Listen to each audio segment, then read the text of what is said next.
नमस्कार, आप देख रहे हैं न्यूज इंडिया। आपके साथ मैं हूं अभिषेक। पूरा देश आज दशहरा का पर्व मना रहा है। इस मौके पर हर साल की तरह राष्ट्रीय स्वयंसेवक संघ ने शस्त्र पूजन का आयोजन किया। नागपुर में संघ मुख्यालय पर आरएसएस प्रमुख मोहन भागवत ने शस्त्र पूजा की। इस मौके पर अपने संबोधन में संघ प्रमुख ने कहा कि यह वर्ष महत्वपूर्ण है क्योंकि आरएसएस शताब्दी वर्ष में कदम रख रहा है। भागवत ने कहा कि भारत में आशाओं और आकांक्षाओं के अलावा चुनौतियां और समस्याएं भी मौजूद हैं। इस दौरान उन्होंने बांग्लादेश में हिंदुओं की स्थिति पर भी प्रतिक्रिया दी। आरएसएस प्रमुख मोहन भागवत ने कहा कि हमारे पड़ोसी बांग्लादेश में जो हुआ उसके कुछ तात्कालिक कारण हो सकते हैं, लेकिन जो लोग चिंतित हैं वे इस पर चर्चा करें। लेकिन उस अराजकता के कारण हिंदुओं पर अत्याचार करने की परंपरा वहां दोहराई गई। पहली बार हिंदू एकजुट हुए और अपनी रक्षा के लिए सड़कों पर उतरे। लेकिन भागवत के हिंदू एकता को लेकर दिए गए देश को जो बयान उन्होंने दिया, इस पर विपक्ष कहीं ना कहीं हमलावर नजर आया। कांग्रेस के अध्यक्ष खरगे ने सरकार पर निशाना साधा कि बीजेपी खुद लोगों का लिंचिंग करती है। अखिलेश ने भी कहा कि बीजेपी लोगों को बांटना चाहती है। लेकिन सवाल है कि मोहन भागवत के हिंदू एकजुटता पर देश को जो उन्होंने बयान दिया, देश के लिए जो बातें कही, उस पर विपक्ष को इतनी मिर्ची क्यों लगती है? क्या विपक्ष को इस बात का डर है कि अगर हिंदू एकजुट हो गया तो उनकी चुनौतियां बढ़ जाएंगी? चर्चा हम इसी पर करेंगे। उससे पहले एक रिपोर्ट दिखाते हैं।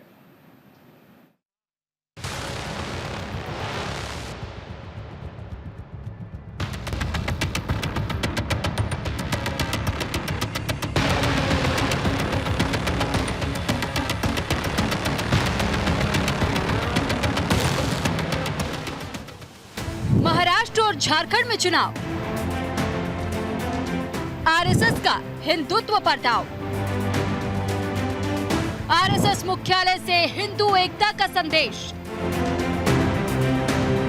भागवत का ज्ञान, विपक्ष परेशान। विजयदशमी के मौके पर रेशम बाग में आरएसएस चीफ मोहन भागवत ने सशस्त्र पूजन किया और संबोधन दिया।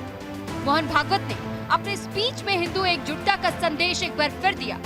मोहन भागवत ने कहा कि आज हिंदू समाज जातियों में बंट गया है। आरएसएस प्रमुख मोहन भागवत ने बांग्लादेश में जो हिंदुओं के साथ हुआ उसको लेकर हिंदुओं को चेताया। मोहन भागवत ने कहा है कि हमारे पड़ोसी बांग्लादेश में जो हुआ उसके कुछ तात्कालिक कारण हो सकते हैं, लेकिन जो लोग चिंतित हैं वे इस पर चर्चा करेंगे। लेकिन उस अराजकता के कारण हिंदुओं पर अत्याचार करने की परंपरा वहां दोहराई गई।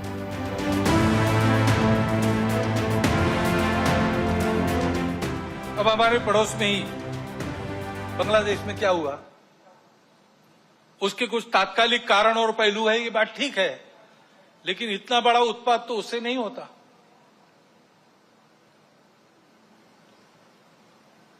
वो कारण, उनकी चर्चा जिनका विषय है वो करें, परंतु दो बातें ध्यान में आती है। पहली बात है कि उस उत्पात के कारण वहां के हिंदू समाज पर जो अत्याचार बार बार होते हैं उस परंपरा को फिर से दोहराया गया।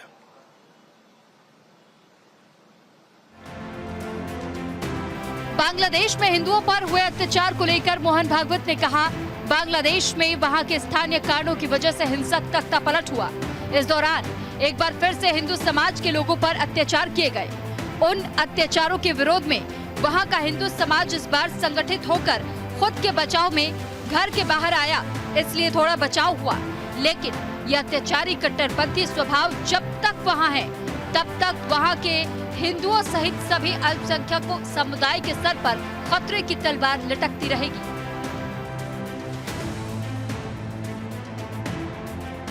पहली बार वहां का हिंदू संगठित होकर अपने बचाव में रास्ते पर आया, इसलिए कुछ बचाव हो गया।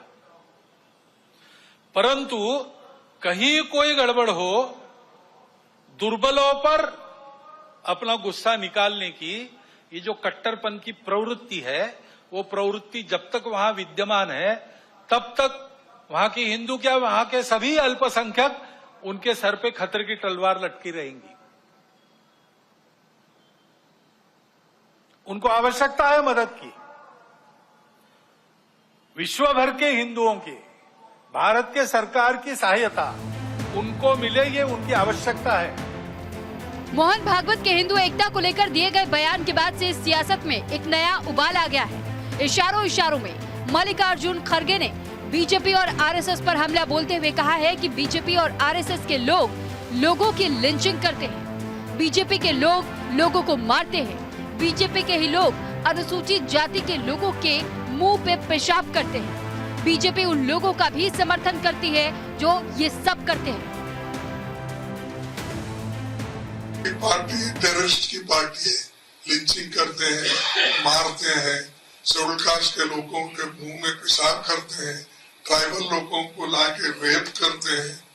तो टेररिस्ट पार्टी तो उनकी है, और जो लोग करते हैं उन लोगों को ये लोग सपोर्ट करते हैं। अखिलेश ने बीजेपी पर हमला बोलते हुए कहा है कि ये देश सबका है। बीजेपी के लोग देश में नफरत की राजनीति करना चाहते हैं। देश में पढ़े लिखे लोग बीजेपी की नीतियों को समझ चुके हैं। वहीं ओवैसी भाईजान भी आरएसएस के ऊपर भड़कते हुए नजर आए। ओवैसी ने कहा कि मोहन भागवत को सिर्फ हिंदू राष्ट्र दिखता है, लेकिन लोगों को रोजगार नहीं देते। देखिए, ये भेदभाव का देश सबका है, सबका देश है। संविधान, लोकतंत्र और खास संविधान हमें अधिकार देता है। तो संविधान से जो चीजें व्यवस्थाएं बनी हैं, हर संविधान से बनी हुई चीज को ये उलटना चाहते हैं। ये वो लोग हैं जो नफरत पर राजनीति करना चाहते हैं। ये वो लोग हैं जो भेदभाव पर राजनीति करना चाहते हैं। ये वो लोग हैं धर्म को, जातियों को लड़ा करके राजनीति करना चाहते हैं। लेकिन ये अपने कामयाब नहीं होंगे।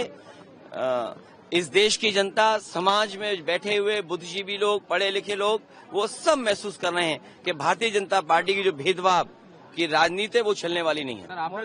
चीन से खतरा है, मगर मोहन भागवत नो, हिंदुओं को खतरा है। अबे चीन कब्जा करके बैठा है, उसकी बात नहीं करेंगे। चीन पूरे भारत के अतराफ के ममालिक में बैठा हुआ है, मोहन भागवत नहीं बोलेंगे। लाखों नौजवान बेरोजगार उनका मुकद्दर बन चुका है, मगर मोदी आके क्या बोलते हैं? झारखंड में जाकर बोलते हैं यहां पर पॉपुलेशन बदल रहा है। अरे मोदी, नौकरी दो, चीन को भगाओ, इकोनॉमी को रिवाइव करो, मगर कुछ नहीं। मोहन भागवत कह रहे हिंदुओं को खतरा। लेकिन भागवत का हिंदुओं को लेकर दिया गया बयान देश में कुछ लोगों को परेशान जरूर कर रहा है। तभी तो कुछ लोग भागवत के हिंदू वाले ज्ञान पर परेशान हैं। Bureau report, news India.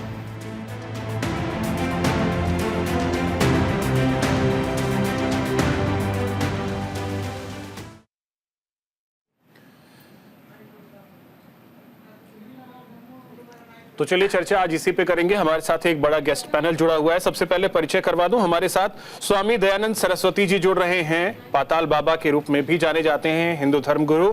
बहुत स्वागत है सर आपका न्यूज इंडिया पर। हमारे साथ वैभव त्रिपाठी जी हैं, प्रवक्ता हैं कांग्रेस से। वैभव जी बहुत स्वागत आपका। प्रोफेसर राजवीर शर्मा जी हमारे साथ हैं, संघ विचारक है। राजवीर जी बहुत स्वागत आपका। हमारे साथ नाजिम खान जी हैं, मुस्लिम स्कॉलर हैं। नाजिम जी बहुत स्वागत आपका भी। हमारे साथ आलोक वत्स जी जुड़े हुए हैं, बीजेपी नेता। आलोक जी बहुत स्वागत आपका। बिलाल खान जी हमारे साथ हैं, राजनीतिक विश्लेषक हैं। बिलाल जी बहुत स्वागत आपका भी न्यूज इंडिया पर। साथ ही हमारे साथ मुरारी शरण शुक्ल जी हैं, आरएसएस से, वो भी हमारे साथ जुड़े हैं। मुरारी जी बहुत स्वागत आपका भी न्यूज इंडिया पर।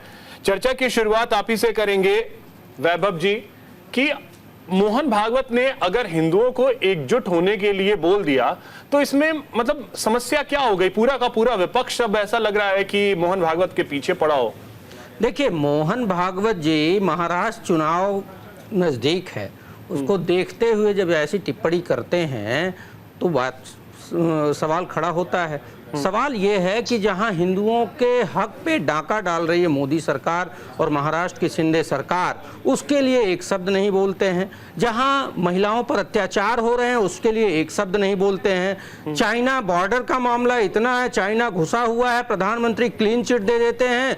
देश खतरे में है, आंतरिक सुरक्षा का मामला है, उसके लिए एक शब्द नहीं बोलते हैं। राम मंदिर के अंदर जब उस बेटी के साथ जो राम मंदिर में काम करने वाली थी, भाजपा के मंडल अध्यक्ष का बेटा गैंगरेप करवाता है, उसके लिए एक शब्द नहीं बोलते हैं। बेटियां असुरक्षित हैं। आज रावण राज की स्थिति दिख रही है। किसी जगह अगर बलात्कार होगा तो उस पर बात की जाएगी, अब कुछ जगह होगा तो बात नहीं की जाएगी। अगर भाजपा के पदाधिकारी बलात्कार करेंगे तो उस पर एक शब्द नहीं बोलेंगे भागवत जी और ये सरकार। मामला यही है कि रावण के बहन का जब नाक काटा गया तो उसको गुस्सा आया और उसने माता सीता का हरण किया, वो उसको अच्छा लगने लगा। वही तो प्रवृत्ति है। अगर कहीं और बलात्कार होता है, कोई और सरकार वहां पे है, तो पूरी भाजपा, आरएसएस और उसके जितने आनुषंगिक संगठन हैं वो हो हल्ला मचा देते हैं। लेकिन जैसे ही बात ये आती है कि भाजपा की सरकार में हुआ, भाजपा के लोगों ने बलात्कार किया, तो मौन हो जाते हैं। ये रावण की ही तो प्रवृत्ति है। हम आज विजयदशमी की पर्व पे सबको बधाई देते हैं, लेकिन जिस रावण को हम जला रहे हैं, क्या उस रावण के समय में हमको याद करना चाहिए कि रावण ने हरण तो किया था, लेकिन बिना सीता की मर्जी के छुआ तक नहीं सीता माता को। तो इस बात को सोचना पड़ेगा। आज बेटियां सुरक्षित हैं, उस पे मोहन भागवत एक शब्द नहीं बोलते हैं। क्यों नहीं बोलते हैं? हिंदुओं का हक छीना जा रहा है, नौकरियां नहीं मिल रही हैं, क्यों नहीं भागवत जी बोलते हैं? अगर मोहन भागवत ये कहते हैं कि बांग्लादेश में जो हुआ हिंदुओं के साथ वो गलत था, तो इसमें दिक्कत क्या है? नहीं, कोई दिक्कत नहीं है। नाजिम भाई से इसका नहीं, मैं छोटे पहले एक रिप्लाई सबसे ले लेता हूं। 10 सेकंड में बोल देता हूं। बांग्लादेश में जो हिंदुओं के साथ हो रहा है वो भी मानवता के विरुद्ध है और ये चिंताजनक है। हमारी सरकार को, भागवत जी को, सबको जो चिंता हो रही है वो जायज है, मैं उसको मानता हूं। लेकिन उससे बड़ी जो हिंदुओं के साथ यहाँ किसानों, गरीबों, महिलाओं के, दलितों के साथ उत्पीड़न हो रहा है, वो बड़ा मामला है, हमारे देश के अंदर का मामला है। मणिपुर पे भागवत जी एक शब्द नहीं बोलते। किसानों की बात आपने की, युवाओं की बात की। हरियाणा में सारे किसान और युवाओं ने दिखाया कि वो तो बीजेपी के ही साथ है। मतलब चुनाव हार जीत से ये मान लिया जाए तो मानक तो वही होता है। नहीं, बिल्कुल सत्ता अगर सरकार अगर रिपीट हो रही है तो मानक तो वही तय होगा। हमारे बोलने से या आपके बोलने से तो होगा नहीं। जनता बीजेपी को ही पसंद कर रही है। 750 किसानों की जो आत्महत्याएं हैं, किसानों के ऊपर जो सर गुरनाम सिंह चडूनी गाड़ी चढ़ा दी या नहीं है, यही बता दीजिए। उसमें जाएंगे तो बहुत लंबा खिंच जाएगा वैभव जी, इसीलिए मैं कह रहा हूं। वाजपेयी जी भी चुनाव हार जाते थे तो मान लेंगे कि वाजपेयी के विचारों में दम नहीं था। विचारों में दम था, लेकिन इसका मतलब ये तो नहीं है ना कि जो परिस्थितियां बनी है आज के डेट में, आप भी जानते होंगे कि हरियाणा में क्या हुआ आप लोगों के साथ। हरियाणा का चुनाव परिणाम जरूर विश्लेषण का विषय हो सकता है, उसकी चर्चा में जाएंगे तो बहुत लंबा चले जाएंगे। छोटे-छोटे मैं कह रहा हूं, चडूनी हार जाते हैं तो अगर वो किसानों खुद को किसान बता रहे थे, वाजपेयी के 4 किसान ने वोट नहीं दिया उन्हें, 4 किसान ने वोट नहीं दिया, किसानों के एरिया से लड़े, हार गए। गुरनाम सिंह चडूनी काहे का किसान नेता फिर? तो वाजपेयी जी भी जो जिन विचारों के साथ खड़े थे वो गलत विचार थे। तो वो तो इंदिरा गांधी भी चुनाव हार जाती है, तो इसका क्या मतलब हो गया? नाजिम खान, जो कहा मोहन भागवत ने, उसे अचानक से तकलीफ क्यों होने लगी? कुछ गलत तो उन्होंने नहीं कहा, एकजुट होइए। हाँ अभिषेक भाई, देखिए सबसे पहले तो मैं विजयदशमी के अपने सभी भारतवासियों को तहे दिल से मुबारकबाद पेश करता हूँ। और देखिए जिस तरीके से मोहन भागवत जी ने ये कहा है कि हिंदू संगठित रहिए, एक साथ रहिए, तो मुझे लग रहा है कहीं ना कहीं हमारे हिंदू भाइयों को खतरा नजर आ रहा है।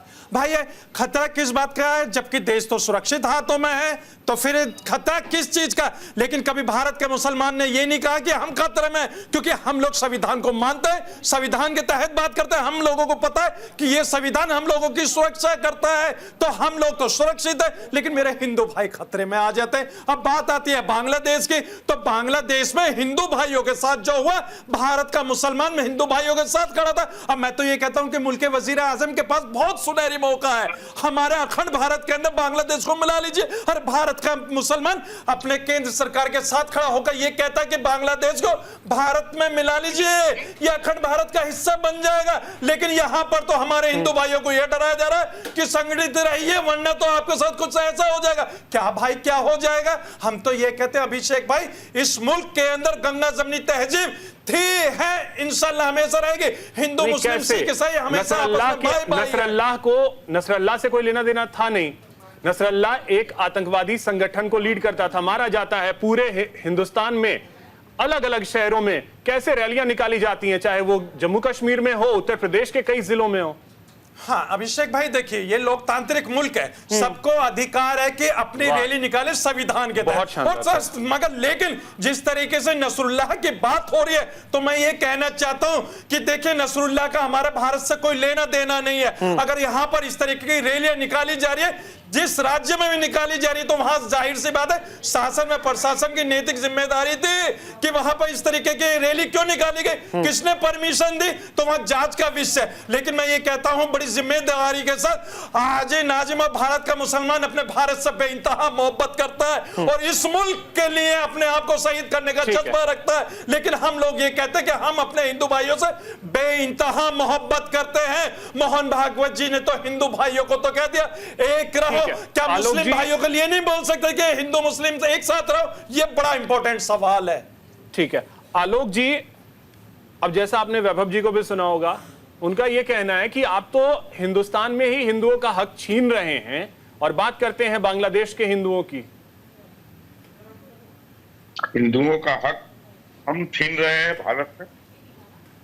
हम तो सबका साथ सबका विकास लेके चलने वाले लोग। हमने जो कुछ भी कदम उठाए हैं और जो कुछ भी जन कल्याणकारी नीति लाए हैं, सबके लिए है, अक्रॉस धर्म, अक्रॉस धर्म।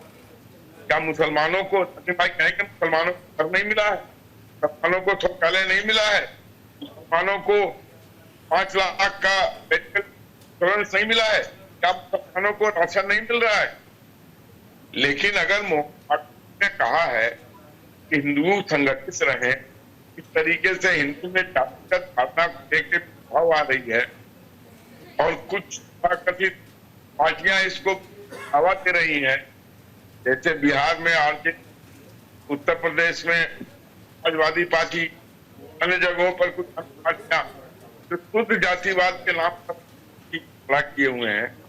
अगर उन्होंने कहा है कि सारे युक्त होकर रहें, इसको अच्छा नहीं तो आलोक जी बार बार ये कहना क्यों पड़ता है? हिंदू तो एकजुट हैं ही, बावजूद इसके बार बार ये कहना क्यों पड़ता है? देखिए, हिंदू एकजुट नहीं, हिंदू जातिगत भावनाओं में रह जाते हैं। उनको इससे ऊपर उठना होगा, तभी देश की प्रगति। जब तक ये जातिगत भावनाओं से जुटकर इस तरीके का वोट का बंटवारा करते रहेंगे, तब तक ये नहीं है कि भारत एक ठीक है राष्ट्र बने। ठीक है सर, चिंता और कोई मतलब। अभिषेक भाई, आलोक जी सत्ताधारी पार्टी में तो इन्हें जाति प्रथा खत्म कर देनी चाहिए। ठीक है, ना जाति होगी ना इस तरीके की बात होगी। ठीक है पाताल बाबा, अब आपसे कमेंट जल्दी से चाहेंगे कि क्या वाकई में हिंदू जो है वो जाति की भावना में बह जाता है, और जाति के लिए जैसा हम कहते हैं कि जाति एक ऐसी चीज है जो कभी जाति ही नहीं है? देखिए, आपके न्यूज इंडिया 24/7 से मैं पूरे विश्व को इस नवरात्रि के विजयदशमी के पर्व पर शुभकामनाएं दे रहा हूं। खासकर आपके न्यूज चैनल से अभिषेक जी, पूरे मैं विश्व को बताना चाहता हूं कि मोहन भागवत जी किस परिप्रेक्ष्य में कहे हैं। पहले वहां पर जाइए, जब बांग्लादेश में हिंदू ऐसे माइक आप लगा। जब बांग्लादेश में हिंदू इस तरह से मारे जा रहे थे जैसे बकरे को काटता है, खदेड़ खदेड़ के मारा जा रहा था। उस तरीके की बात आप चुपचाप रहिए, खबरदार खबरदार, उनको बल हम एक्टिवेट करेंगे, हम सर्टिफिकेट नहीं करते। हम आप बोलते रहे, मैं नहीं बोला, आप बोलते रहे, मैं नहीं बोला। मैं खबरदार, तुम चुप रहो। अगर कोई भी आपत्तिजनक चीज होगी मैं खुद रोक देता हूं। आपको आपत्तिजनक नहीं मैं बोल रहा हूँ, मैं बोल रहा हूँ पूरा विश्व देखा है कि हिंदुओं को किस तरह से बकरे तरह घसीट करके मारा जा रहा है, काटा जा रहा था। उस परिप्रेक्ष्य में मोहन भागवत जी ने हिंदुओं को आगाह किया है। एक भी ये ओवैसी बोल रहा है, ओवैसी कभी बोला है कि वहां हिंदुओं पर क्यों अत्याचार हो रहा है? बांग्लादेश में 10% हिंदू थे, आज 1% पक गए। वो कहाँ गए? यही नहीं, पाकिस्तान, 1 मिनट हमको जवाब दीजिए, पाकिस्तान में 10% आज 1% है। ये कह रहे चाइना का जमीन जो है जवाहरलाल नेहरू जी ने 35 लाख हेक्टेयर जमीन दे दिया। और यही नहीं, मानसरोवर, माउंट कैलाश जो हिंदुओं का माका मदीना था, वो भी चाइना को दे दिया, वो भी बीजेपी सरकार दिया है। आपको शर्म लगना चाहिए, आप देश के प्रति नहीं खड़ा होते हैं। जहां पर आतंकवादी देखते हैं, आपने 11 को 2011 में जो दंगा हुआ, ये बम्बे में कांड हुआ था, आप उस पर कभी नहीं बोलते हैं। अफजल गुरु के लिए कभी नहीं माफी मांगते हैं। आप नसरुल्लाह के लिए पूरा वर्ल्ड में दीपक जला के स्वागत किया है, आप वहां पर खड़ा हो जाते हैं उसके सपोर्ट में। आप कभी हिंदुस्तान में फिर से सिर्फ गड़बड़ी कर। राजवीर जी, अब जैसा नाजिम भाई ने बोला कि मोहन भागवत जी ने ये कहा कि हिंदू एकजुट रहे, उनको ये कहना चाहिए था कि हिंदू मुस्लिम एक साथ रहें। नहीं, वो अभिषेक जी जिस विषय को लेकर वो बोल रहे थे, उस संदर्भ में हिंदू मुस्लिम एक साथ रहने के बात करने का कोई अवसर नहीं था। बांग्लादेश के संदर्भ में उन्होंने अपनी बात कही थी शुरू में, उसको अपोजिशन ने हिंदू मुस्लिम से जोड़ दिया, क्योंकि अपोजिशन के पास अब हताशा है, निराशा है, सत्ता से बाहर है, और किसी भी तरीके से वो केवल वोट बैंक की राजनीति और झूठ बोलने की राजनीति करके सत्ता में आना चाहते हैं, जो मुझे लगता है कि ठीक नहीं है हिंदुस्तान के भविष्य के लिए भी और भारत के लोकतंत्र के लिए भी। जो लोग संविधान की बात, ये सारा अपोजिशन बार बार संविधान, प्रजातंत्र, कभी उन्होंने संविधान को पढ़ा है क्या? मुझे तो लगता है कि उनमें से बहुत सारे लोगों ने संविधान को पढ़ा ही नहीं है, क्योंकि संविधान कभी भी जातिवादी राजनीति की परमिशन नहीं देता है। संविधान तो ये कहता है कि बिना किसी जाति के भेदभाव के राज्य सबके साथ कानून का एक जैसा प्रवर्तन करेगा, और हम जातिवाद को बढ़ा रहे हैं, हम कास्ट सेंसस की बात करते हैं। अब आप देखिए कि जब आप जातिगत बातों पर जाएंगे, संघ तो एक ऐसा संगठन है, संघ एक ऐसा सामाजिक सांस्कृतिक आंदोलन है जो समरसता में विश्वास करता है, जो सबको एक साथ जोड़ने की बात करता है। मुझे लगता है संघ पर वो बोल रहे हैं जो कभी संघ को जानने की कोशिश ही नहीं करते। ठीक है सर। मुरारी जी, मोहन भागवत जी को बोलना चाहिए था कि पूरा देश एक साथ रहे, हिंदू एकजुट हो, ये बोलने की जरूरत नहीं है, ये आरोप लगाए जा रहे हैं। जब अवसर होता है उस प्रकार का, तब हम वो भी बातें बोलते हैं कि देश में एकजुटता रही है, किंतु यहाँ विजयादशमी का उत्सव और विजयादशमी का उत्सव हम आज पहली बार नहीं कर रहे हैं। हम हर वर्ष करते हैं विजयादशमी का उत्सव, और देश के कोने कोने में ये उत्सव करते हैं। लाखों स्थानों पर शस्त्र पूजन हम करते हैं, आरएसएस के कार्यकर्ता करते हैं, और विजयादशमी का ये उत्सव नागपुर में सबसे बड़ा होता है, रेशिम बाग में। तो वहां सरसंचालक जी संबोधित करते हैं और हिंदू समाज को संबोधित करते हैं, क्योंकि ये उत्सव हिंदू समाज का है, तो इसीलिए उनका ये बोलना उचित है वहां।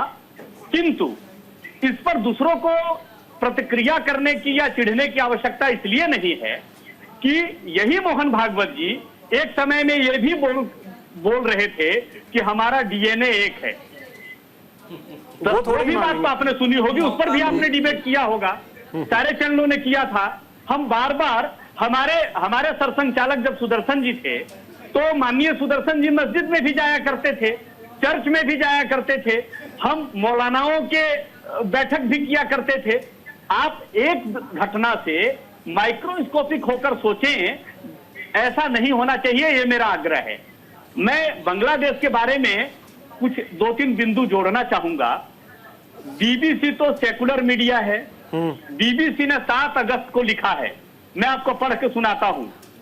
कि बांग्लादेश में जनवरी 2013 से सितंबर 2021 तक, अभी की हिंसा की बात छोड़कर 3679 अटैक्स हुए हैं हिंदुओं पर, और उसने इस अटैक को वैंडलिज्म कहा है, आर्सन एंड टारगेटेड वायलेंस बोला है।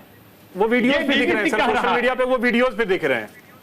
हाँ, अब अभी जो 2024 में घटनाएं घटी हैं, इसमें जो क्रूरता है, इसमें जो विभत्सता है, इसमें जितने भी प्रकार की पाशविकता कह सकते हैं वो सारी चीजें हैं, सबको दिख रही है। सोशल मीडिया पर इतने वीडियो वायरल हुए हैं। मुझे लगता है कि हर संवेदनशील मनुष्य जिसकी संवेदना जागृत है वह मानवता के पक्ष में खड़ा होगा, ऐसे क्रूरता के पक्ष में वो नहीं खड़ा हो सकता है।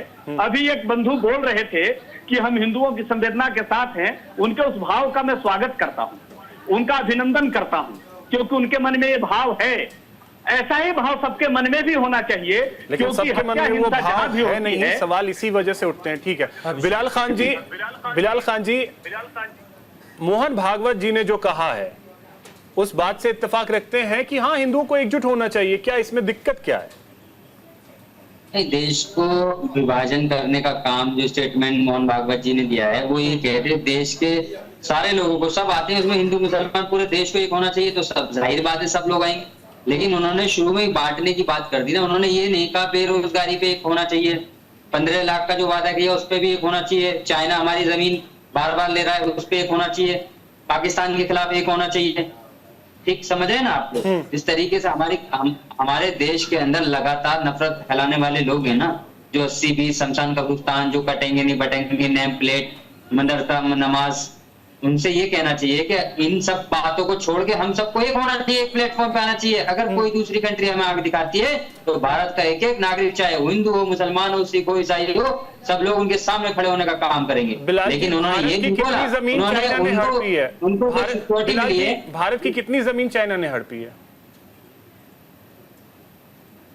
कितनी जमीन चाइना ने हड़पी है? देखिए, यही सब पत्रकारों का जो सवाल रहता है ना, कितनी काटी है, क्या काटी है, आप सब लोगों को सब जमीन चाइना ने हड़पी है सर, कितनी जमीन चाइना ने हड़पी है? आपका क्या हमारी जमीन पर कब्जा नहीं हुआ है? एकदम नहीं, मोदी के टाइम में चाइना ने कब्जा नहीं किया है। रिपोर्ट दे, चाइना ने एक गज पर जमीन पर कब्जा नहीं करा। कितनी जमीन पे? अरे प्रभु, वही तो मैं आपसे पूछ रहा हूँ, कितनी जमीन पे कब्जा किया वो बताइए ना, कितनी जमीन? नहीं, मुझे आप ये बोल दीजिए, मैं बता दूंगा कि चाइना ने हमारी, मेरी जानकारी में नहीं है सर, आप ही बता दीजिए, क्योंकि भारतीय फौज ने ये कहा है कि 1 इंच जमीन चाइना ने नहीं हथियाई। मैं भारतीय फौज को मानता हूं, दैट्स इट। मैं सरकार को नहीं मानता, चलिए आपके हिसाब से सरकार को नहीं मानता, सेना को तो मानता हूं। आप बता दीजिए कितनी जमीन हड़पी है, अगर आपके पास आंकड़ा है, डेटा है तो। चाइना ने जो जमीन हड़पी है वो 33,000 किलोमीटर का, जो जिस तरीके से विपक्ष कहाँ ये आंकड़ा कहाँ से लोगों ने सवाल उठाया, कहाँ से आया? ये आंकड़े कहाँ से आ जाते हैं? इतनी जमीन हमारी हड़पी गई है, कहाँ से आंकड़े कहाँ से आए सर? आपके पास अपोजिशन के लीडर लगातार सवाल उठाने का काम कर रहे हैं, सेना को नहीं विश्वास। चलिए ठीक है, अब त्रिपाठी जी बोलिए। ठीक है बिलाल जी, समझ गया, ठीक है बिलाल जी। बाबा प्लीज। बहुत सारे लोग कह रहे थे कि अपोजिशन के पेट में दर्द हो रहा है। क्या अपोजिशन में जो लीडर हैं राहुल गांधी जी कौन सी कम्युनिटी से आते हैं? वो हिंदू नहीं है। अखिलेश यादव जी हिंदू नहीं है। क्या ममता बनर्जी हिंदू नहीं है?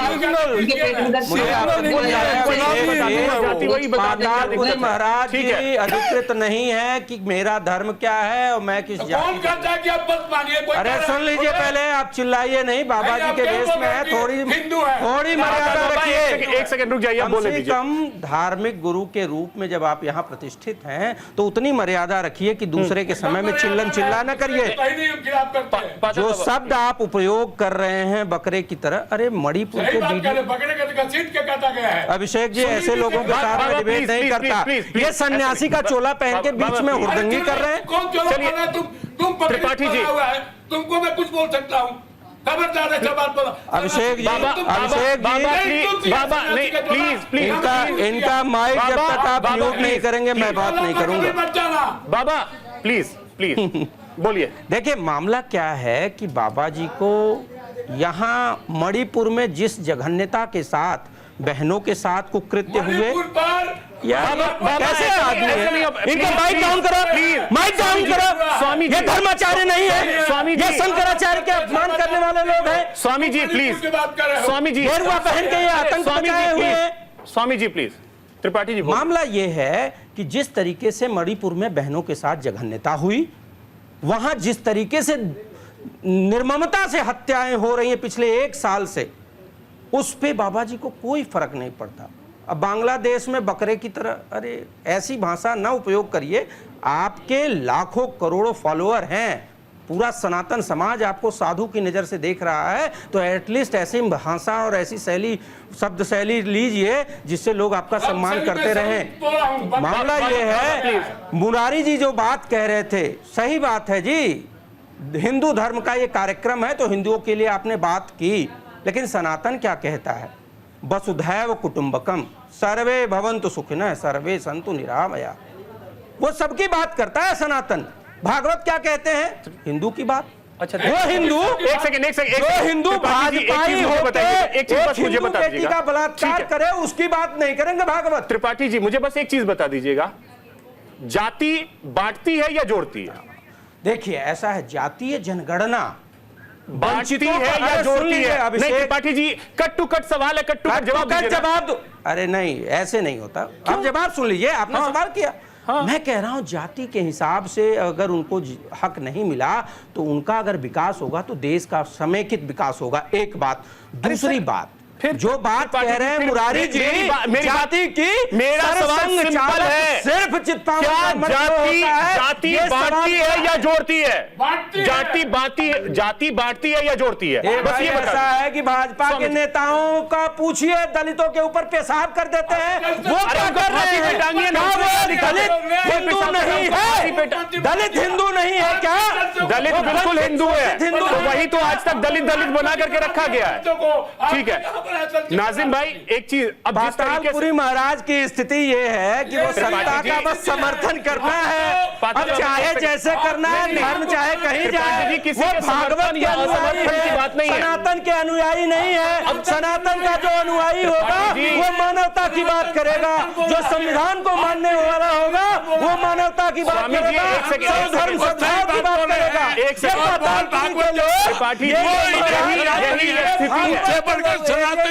कोई नहीं समर्थक है। आप क्या, आपको सनातन कोई अपने अपने हिसाब से राहुल गांधी सिखाइए। आपसे सनातन का ज्ञान लेने की आवश्यकता नहीं है मुझे। त्रिपाठी जी, मैं पढ़ता हूँ। आप जैसे लोग काशी जानते हैं, आप जो है वो लिपटे हुए बांटने के लिए पाकिस्तान को आपने बांटा, बांग्लादेश को आपने त्रिपाठी जी और बाबा लोग जाइए प्लीज सर, प्लीज सबने बांटा, प्लीज त्रिपाठी जी आपको आपने बांटा। ज्यादा लाउड बोलने से कुछ नहीं होता है। त्रिपाठी जी एक सेकेंड त्रिपाठी जी आराम से, बदला नहीं है। Swami ji please audio down कीजिए। स्वामी जी और त्रिपाठी जी प्लीज रिलैक्स। अब ऐसे में जाति अगर बांटती नहीं है तो और करती क्या है? आपसे 5 जाति मुस्लिम के पूछ लिए जाए तो मुस्लिम के 5 जाति आप बता दीजिए। वहां नहीं, वहां तो मुस्लिम एक हो जाते हैं। हिंदुओं में कोई एससी हो जाता है, कोई एसटी हो जाता है, कोई ओबीसी हो जाता है। हिंदू नहीं बोल सकते हैं, सनातनी नहीं बोल सकते हैं। ठीक है नाजिम भाई, आपके पास आ रहे हैं। हिंदुस्तान सबका घर है, इसमें कहीं कोई दिक्कत नहीं है। मुस्लिम एक हैं, हिंदू भी एक रहे, इसमें दिक्कत क्यों होने लगती है लोगों को? हाँ अभिषेक भाई, देखिए आपने जो कहा कि हिंदू एक है तो होने चाहिए। मैं तो ये कहता हूं कि हम में तो बड़ा फक्र महसूस होता है कि भारत के अंदर रहकर हम अपने आप को भारतीय कहते हैं, और इंशाल्लाह इस मुल्क की जमीन में हमसे मिल भी जाएंगे, मिट्टी में खाक हो जाएंगे। और सबसे बड़ी बात यह है कि ये मुल्क तो संविधान से चलता है। हम लोग तो संविधान पे यकीन करते हैं और हमें पता है कि ये संविधान सबको राइट देता है, सबकी सुरक्षा की बात करता है। लेकिन जिस तरीके से अभी आपने देखा कि चाइना की बात चल रही थी, हमारे जो पाताल बाबा हैं जी कह रहे थे कि हमारे कैलाश मानसरोवर पर्वत जी पे, अरे सुन लीजिए तुम्हारे साथ चलता, चाइना के सामने खड़ा होकर कि मैं हिंदू भाइयों की दे दी। अगर आप में हिम्मत है तो चलिए ना, अरे चलिए ना, हाजिर नाजिर मुस्लिम समाज को लेकर अपने चाइना में जाकर हिंदू भाइयों की आस्था को लेकर हिम्मत रखता है, लेकिन आप लोग टीवी चैनल पर आकर सिर्फ और सिर्फ मुसलमानों के खिलाफ जो विपक्ष का एजेंडा लेकर बैठे हैं, बंद कर दीजिए। अरे मैं कहता हूँ ये मत तो ये हिंदू का भी है, मुस्लिम का भी है, सिख का भी है, ईसाई का भी है, लेकिन आप लोग तो सिर्फ ये कहते हैं कि हाँ जी ये मैं ये कहता हूँ कि जाति पर्दा खत्म कर दीजिए। हिंदू भाइयों में से जो उचित जाति के लोग हैं, दलित भाई के, वो कह रहे हैं हम जाति गिनवाएंगे, आप कह रहे हैं जाति प्रथा खत्म कर दीजिए। भाई मैं एक बात कहता हूँ, जो सबसे पहले जाति प्रथा भारत के अंदर खत्म होनी चाहिए, ताकि बड़ी जाति वाले जो दलित भाई हैं उनकी जाति में शादी ब्याह करें, रिश्तेदार बने। लेकिन इन लोगों को क्या है, खाना तो खाएंगे, इस तरीके का माहौल। एक चीज नाजिम भाई इसी में एक चीज पूछता हूं, हाथ का भी खाता। नाजिम भाई बस मुझे ये बता दीजिए, सिया सुन्नी से शादी करते हैं क्या? सुन्नी शिया से शादी करते हैं क्या? हाँ अभिषेक भाई बिल्कुल करते हैं, आपको प्रमाण दे दूंगा, बिल्कुल है मेरे नजर में। प्रभु तो यहाँ भी सब में है, सारे प्रमाण हैं। हाँ अभिषेक भाई देखिए, सबसे पहले मैं कहता हूँ ला इलाहा इल्लल्लाह मुहम्मदुर रसूलुल्लाह। हम जितने भी शिया हैं, सुन्नी है, सब इस कलमे के मुत्तहिद हैं, क्योंकि देखिए और सबका अल्लाह एक, सबका कुरान एक। लेकिन अरे सुन लीजिए, हाँ नाजिम ने कहा मेरा नबी एक, मेरा कुरान एक, और मैं तो कहता हूँ भारत में रहने वाले सारे भारतीय एक, और तो फिर आप अलग कैसे हो जाएंगे भाई? ठीक है आलोक जी, सारे ऑडियो डाउन करके। आलोक जी जाति बांटती है या जोड़ती है?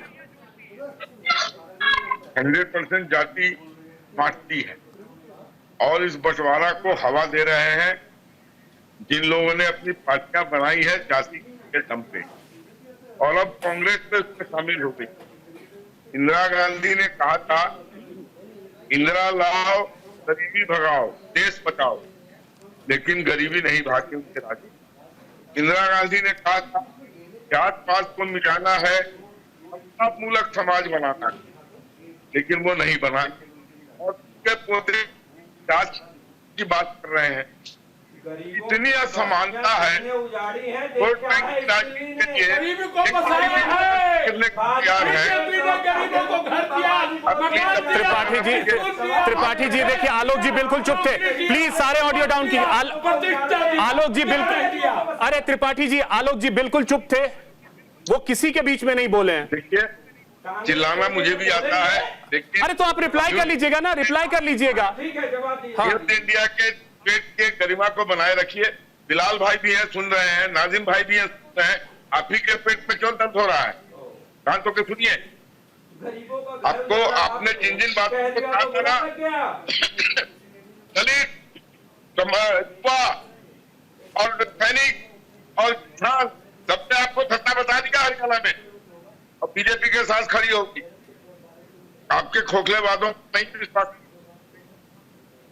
इसलिए अब आपके पास नहीं है, जाति का सहारा लीजिएगा, लेकिन डूबने को सिम का सहारा आपके काम नहीं जाएगा। आप डूब गए, और आप अभी आप के लिए हिंदुस्तान की राजनीति में नजर आइए। ठीक है, अगर कहा है कि हिंदुओं को एक होना चाहिए, थोड़ा सा समझते हुए बाकी लोग भी श्रेष्ठ बात करता है, एकता में ही एकजुटता होनी चाहिए। ठीक है राजवीर जी, एकता में ही एक डिवाइडेड वी फॉल। राजवीर जी, जब इस तरीके से होता है, मोहन भागवत ने कुछ दिन पहले जब केंद्र सरकार को लेकर के तीखी टिप्पणी की थी, तब सब खड़े हो गए थे मोहन भागवत के बयान के साथ, पूरा विपक्ष खड़ा हो गया था। मोहन भागवत ने जब यह कहा कि डीएनए एक है, तब विरोध शुरू हो जाता है। मोहन भागवत जब आज बोल देते हैं कि हिंदू एकजुट हो, तब विरोध। मतलब आपको सूट करे तो बहुत अच्छा, सूट ना करे तो बहुत दिक्कत। मुझे लगता है कि आपने इन एसेंस एक बात बहुत ही स्पष्ट तरीके से कही है, और वो बात ये है कि मोहन भागवत जी कोई राजनीतिक व्यक्ति नहीं है, जो समाज के हित में है, जो देश के हित में है। टाइम नहीं मिल पाया, बिलाल भाई आ रहा हूं। वो बात मोहन भागवत जी कहते हैं। मोहन भागवत जी का और संघ के हर कार्यकर्ता का एक ही उद्देश्य है कि भारत में शांति और भाईचारा रहे, भारत का समग्र चहुमुखी विकास हो, भारत की एकता और अखंडता बनी रहे, भारत की संप्रभुता पर कोई आंच नहीं आए और उनका एक ही लक्ष्य है कि जो भी विघटनकारी शक्तियां हैं, चाहे वो देश के अंदर हैं चाहे वो देश के बाहर हैं, उन सब का जवाब एकता में ही है। और दूसरे जो लोग मोहन भागवत जी के इस बयान पर टिप्पणी कर रहे हैं, वो शायद आज जिस संदर्भ में हम यहाँ बैठे हैं, अगर पूरी रामायण को वो पढ़ें तो जितने भी गरीब हैं, वंचित हैं, शोषित हैं, रामायण तो उन्हीं का किस्सा है। रामायण तो उन्हीं का किस्सा है। और रामायण में जितना राजा ने और शासन ने गरीबों का और वंचितों का साथ दिया है उतना किसी का नहीं दिया है। जल्दी से त्रिपाठी जी 10 सेकंड में जल्दी से। ऐसा है कि एक तो पहले भाई साहब आलोक वत्स जी कह रहे थे कि गरीबों को गरीबी हटाओ, ये सब। भाई गरीबों की बस्तियां दिल्ली में आपने उजाड़ी, वो देश ने देखा है। जब भी किसी बाहरी देश के राष्ट्राध्यक्ष का दौरा होता है तो गरीबों के घर, ट्रंप आए थे गुजरात में, गरीबों के घर के सामने ऊंची दीवार खड़ी की गई थी। ये आपका गरीबों के प्रति क्या नजरिया है वो बता रहा है। भाई साहब अभी संघ के बारे में जो कह रहे थे, आप एक जवाब दीजिए, क्या संघ का एक भी सरसंघ चालक दलित आज तक बना? क्यों? आप जाति की बात सिखाते हो हमको? किसी दलित वंचित को क्यों नहीं सरसंघ चालक बनाते? आप हक मारने का काम करते हैं। आप अब विरोध करने लगेंगे कि दलितों को हक ना मिले। अगर दलितों को, वंचितों को हक नहीं मिलेगा तो देश का सर्वांगीण विकास कैसे होगा? ठीक है, आपको तो अगर देश की चिंता है तो खड़ा होना चाहिए इस मांग के साथ। बिलाल जी देखिए, बिल्कुल अभी यहाँ बाबा जी के लिए कहा गया कि ये नकली चोला, लेकिन मैं गलत अल्फाजों का यूज किया, मैं इनका सम्मान करता हूँ। बड़े सामान्य ऐसे लफ्जों का इस्तेमाल नहीं होना चाहिए हमारी डिबेट में। जिसने भी कहा वो गलत कहा, लेकिन आज मैं मुद्दे पर ये आऊंगा किस तरीके से इस बात को किया जा रहा है बांटने का। लेकिन जो अच्छी बात करेगा, चाहे वो मोहन भागवत जी हो या विपक्ष के लीडर हो, वो देश को जोड़ने की बात करेंगे, उनका सम्मान करेंगे। अगर जो नफरत की बात करेंगे, उनको विरोध करने का काम होगा हर जगह पर। लेकिन यहाँ तोड़ने वाले जो लोग हैं ना, जो लगातार देश में नफरत फैला रहे हैं, बहन बेटियों का जब बलात्कार होता है, जब कहाँ होते हैं ये? जब तो नहीं कहते कि हम सबको एक होना चाहिए। जब ये इनके ही नेता कुलदीप सिंह सेंगर हो, चाहे वो चिमनियानंद हो, जिस तरीके से बेटियों को लेकर के मोहन भागवत का जो बयान आया था वो आपने सुना था सर? बिलाल भाई, जो मोहन भागवत ने बेटियों की सुरक्षा को लेकर के बयान दिया है वो सुना है आपने? सभा के अंदर होता है। बेटी सुरक्षा के लिए मोहन भागवत के बयान को आपने सुना है या नहीं? अरे ऐसे लोगों के खिलाफ हुई है, चाहे वो ओवैसी में स्टेटमेंट दे रहे हैं, चाहे वो कपिल मिश्रा दे रहे हैं, चाहे वो देश में लगातार जो हमारे नबी की शान में गुस्ताखी किया जा रहा है, उसके खिलाफ होना चाहिए सबको। नरसिम्हानंद ऐसे लोगों के खिलाफ एक होकर तो जब हम कहेंगे वाकई में ये देश के साथ कौन खड़ा है? तोड़ने की मोहन भागवत के साथ हिंदू मुसलमान करने बैठ जाते हैं। गजब हाल है। सच्ची बात बोल दो तो गजब हाल है। वो भी धर्म के खिलाफ बोलेगा, उसके साथ बीजेपी खड़ा नहीं है। किसी के धर्म को अधिकार बेइज्जती करने का किसी का हक नहीं है। सभी धर्म अच्छा है। थोड़ा सा सिर्फ समझा दीजिए कि मोहन भागवत ने दशहरा पर्व पर, आज दशहरा पर्व है जिसे पूरा सनातन धर्म मनाता है, जो सनातन धर्म को मानते हैं पूरा हिंदू समाज मनाता है, उन्होंने बस यही कहा कि एकजुट रहिए। इसमें इतनी तकलीफ क्या हो गई?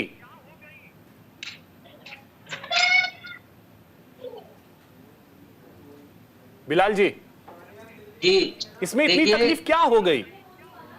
इसमें तकलीफ ये हो गई जो हिंदुस्तान की बात होनी चाहिए थी ना, कि पूरे हिंदुस्तान ये देश सेकुलर देश है जिसमें सब कम्युनिटीज आती हैं, चाहे वो हिंदू, मुसलमानों, सिख हो, दलित, हर एक इंसान आता है। लेकिन उन्होंने सिर्फ और सिर्फ एक कम्युनिटी की बात करी, हिंदू भाइयों के लिए एक हो जाए, तो किसके खिलाफ एक होने का बात कर रहे हैं? ये भी तो अरे भाई साहब, आज दशहरा है, 80-20 की बात करी तो वही सेम होगा जिस तरीके से योगी ने कहा 80-20, ये तो वही सेम स्टेटमेंट हो गया ना। 1984 में संघ ने ही सिखों को बचाया था। मुस्लिम भाई दशहरा नहीं मनाते हैं, दशहरा पर्व है आज, शस्त्र पूजन है आज, उन्होंने इस बात को कहा। देखिए ये सम्मान है। इससे पहले अच्छा एक चीज बता दीजिए बिलाल भाई, सुनिए मोहन भागवत ने कहा था हिंदू और मुसलमान का डीएनए एक है, कहा था ना उन्होंने? बिल्कुल कहा था। बस तो फिर कहा कब उन्होंने बांटने वाली बात कर दी? उन्होंने तो कहा कि हिंदू मुसलमान का डीएनए एक है, मिलजुल के रहे। मुसलमानों के खिलाफ हिंदू एक हो जाओ। जिस तरीके से हमारे हिंदू भाई पूजा करते हैं, हम नमाज पढ़ते हैं, मुरारी जी कर सकते हम लोग। ठीक है बिलाल भाई, मुरारी जी मोहन भागवत बांटने का काम कर रहे हैं। इस तरीके के आरोप मोहन भागवत पे, जबकि वो साफ कह चुके हैं कि डीएनए इस हिंदुस्तान में रहने वाले हर एक नागरिक का एक है, यानी सब एक हैं, सब मिलके रहो। हम शुरू से कहते हैं कि भारत में जो भी लोग रहते हैं उनको विदेशों के लोग हिंदू कहते हैं। मक्का मदीना में जब जाते हैं वहां हज करने, वहां के लोग भारतीय मुसलमानों के बारे में हिंदू मुस्लिम लिखते हैं, उनकी आइडेंटिटी। हम इस कल्चरल आइडेंटिटी को हमेशा से एक मानते हैं। सऊदी अरब के अंदर अगर हमारी आइडेंटिटी होती है, अरे नहीं आइडेंटिटी होती है भारतीय होती है, आप हिंदुस्तानी नहीं है, बोलिए बताया जाता है मुस्लिम पर, बोलिए कि मैं हिंदुस्तानी नहीं हूं, मैं भारतीय मुस्लिम हूं, कब से कहता हूं। हाँ, भारतीय हिंदुस्तानी मुस्लिम नहीं है, भारतीय मुस्लिम है। चलिए बीच में बोलने की त्रिपाठी जी देख लिया, बड़ा हिंदू मुस्लिम क्या ही इसमें दिक्कत क्या है? बोलने की कोई कोशिश दिक्कत हो गई इसमें भी। ठीक है मुरारी जी, आरएसएस हमेशा से देश की एकता, संप्रभुता, अखंडता की बात करता है। आरएसएस कभी किसी के विरुद्ध बात नहीं करता। हम हिंदू संगठन, हिंदू समाज के लिए काम करने वाले हैं, उसके कभी नहीं बोलेगा। निर्मम हत्या होती है, बेटियों के साथ जनता होती है, और हिंदू समाज के लिए तो हिंदू समाज के लिए बोलेंगे, किंतु इसका अर्थ ये नहीं है कि हम मुसलमानों के खिलाफ बोल रहे हैं। इसका अर्थ ये नहीं है कि हम किसी और मजहब के खिलाफ बोल रहे हैं। इसका अर्थ ये नहीं है कि हम देश में बंटवारे इसका अर्थ ये नहीं है कि हम दूसरों की जाति। चलिए ठीक है सर, समय का अभाव है। मैं आप सभी का बहुत शुक्रिया कहता हूं, बहुत शुक्रिया आप सभी हमारे साथ जुड़े, इस चर्चा में शामिल हुए, बहुत धन्यवाद आप सभी का। फिलहाल इतना ही, नमस्कार।